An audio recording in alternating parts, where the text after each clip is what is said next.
We begin with the news that a section of the Falmouth Hospital in Trelawney was damaged this morning after the facility came under attack from relatives and friends of a man who died while undergoing treatment following a motor vehicle crash. On the heels of the incident, Chairman of the Falmouth Hospital, Kenneth Grant, says additional security measures will be put in place to protect staff.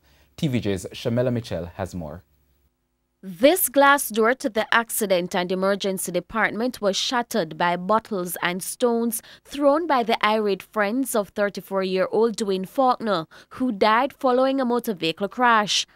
Hospital staff were forced to run for cover. 3 of them were injured in the attack. It's reported that shortly after 6 o'clock, 5 victims of a motor vehicle crash were rushed to the hospital for treatment following the mishap along the Martha Breed Main Road. Corporal Kirkland Cross, attached to the Falmouth police station, told TVJ News that Mr. Faulkner was driving his Nissan motor car from Duncan's to Martha Breed when the crash happened.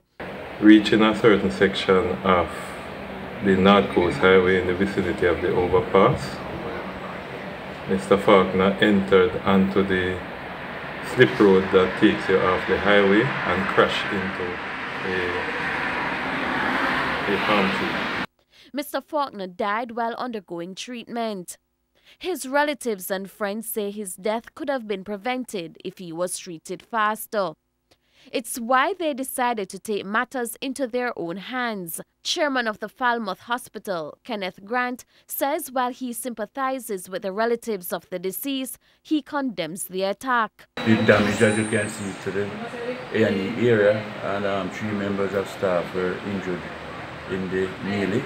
But what I have to say is that we cannot, as Jamaicans, everything we turn to violence. We don't believe in mediation and discussing matter and have it resolved. I know the members of staff must have did all their best to save the life of the person that died. Mr. Grant says additional security will be put in place to protect staff at the Type C facility. Security will be put in place to secure property and to secure members of staff, both security and medical staff. Measures will be put in place. But I just hope that we don't have a repeat and that people, think before they act. Shamela Mitchell, TVJ News.